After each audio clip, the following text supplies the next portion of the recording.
This is an incredibly rich topic, and I just don't know how to start here. I think that it's correct to not try to label the currency or the money or what to call it just yet, because that's actually the last thing we need to do. Because all currencies, they have to have certain components. They have to have institutions to support the value of the currency. They need to have a vetting mechanism to make sure it's not, debased or cheated or taken out. They need to have there needs to be a business plan: buy low, sell high. What's the value created? So these are things that support the dollar, so to speak, as much as it is today by many institutions. So it's correct to say that institutions need to be in place prior to the fact of the next currency coming about. And in doing so, we see a lot of tremendous technologies occurring today in social media, and we see a lot of constraints on monetary currency where government will not be funding a lot of programs in the future. And as a consequence, people are organizing in social media to actually do those things that corporations and government are no longer going to do because of the constraints in the currency. So these institutions that were once monetary institutions are now being duplicated, replicated in social media. And I believe it's only a matter of time before enough of them are being done in social media in order to support this future currency. Could you give examples of what you're talking about? Well, when they cut budgets for the band program in the community, then all the musicians and teachers, they all got together and they had a band. They poured another music teacher, and they all drove each other to school. The neighborhood watch organizations, when the police no longer come together, and even self-organization. We see social currency in Wisconsin, for example, just the power of social currency against the power of monetary currency, and it's a deadlock. So there's a conversion factor there, and where's that conversion factor? What is it? How's it going to arrive? We have mechanisms. I won't go into detail about that. It's called the value game, but by definition, when a value game fails, it means that the asset that's being played around has no socially redeeming value. So I think that concept came up earlier in another lecture where when something does fail in social vetting mechanism, it's probably because it has no social redeeming value. And that's where we start getting onto the question of what does a planet afford? Are people socially aware, and can't they be made socially aware of what the planet can afford? And these business plans, which thrive now in the current monetary system, will in fact fail in future monetary systems. So I'd like to open it up to the audience and make sure that we're on the same page with you, and if this makes sense, and if because there are a number of ways we can go with this. So go ahead. Yeah. I have a question.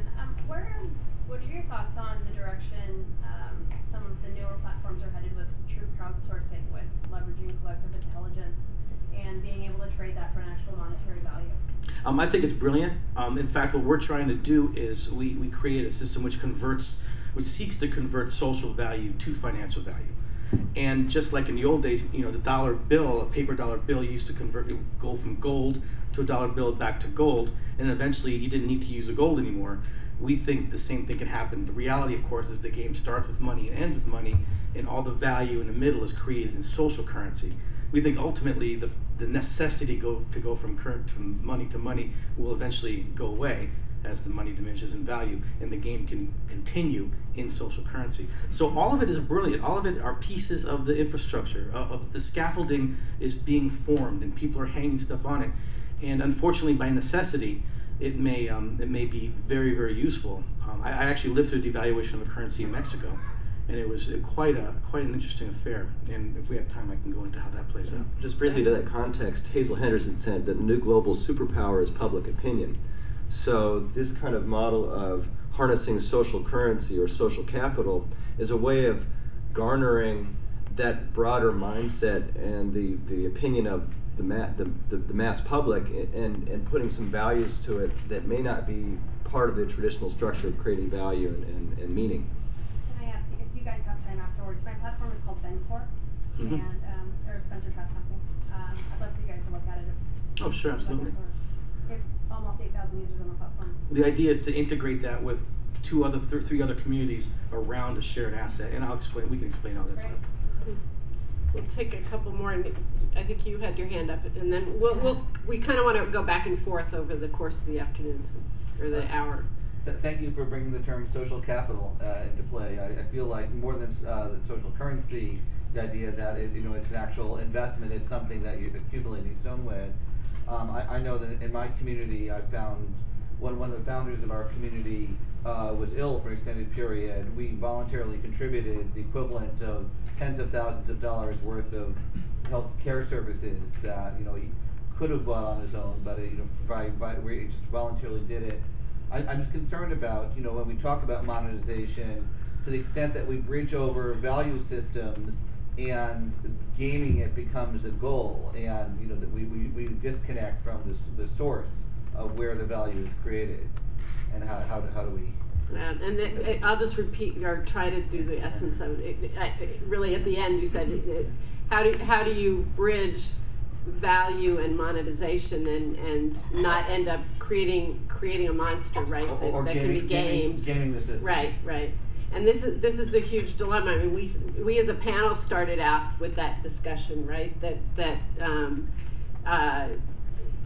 monetization sounds so kind of, if you will, old industrial model, and so what about all the rest of the value? So I bet Arthur had something to say about that.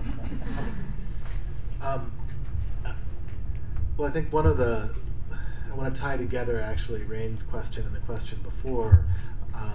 One of the sort of untapped opportunities, we're doing crowdfunding, but we are not doing crowd currency issuance, and we all have the capacity to create value, but a small portion of people, a small elite, is granted the capacity to create money, and then they basically control the value that's created through that issuance of money. And if we actually intend to take back control of the value we create, we're also going to have to empower ourselves to create money and other currencies, social currencies.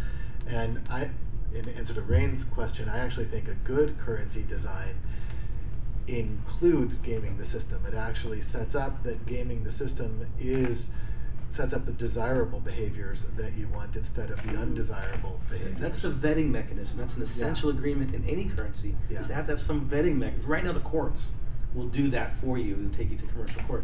But you have to have some social vetting, and social media is strong in social vetting. So. Can I interject that this is one of the, I think, dilemmas I see so much in this space, is that that in the desire of not losing the amazing and infinite value of relationships and the things that we create, that many people resist measuring and creating structure, and yet the problem with measurement systems today isn't inherently just that they're measuring, it's that they're measuring the wrong things. And so if we can all find new ways of measuring, and we've talked, Greg focuses heavily on the external measurement, the external effects of an organization. I tend to look at the internal use and leveraging of knowledge, and how organizations can harness that for innovation. So we all have different perspectives on it, but coming up with new forms of measurement really is the essence of our challenge. So did you? I can go forever. Did you want? Well, I know, but then we'll open it back up if you.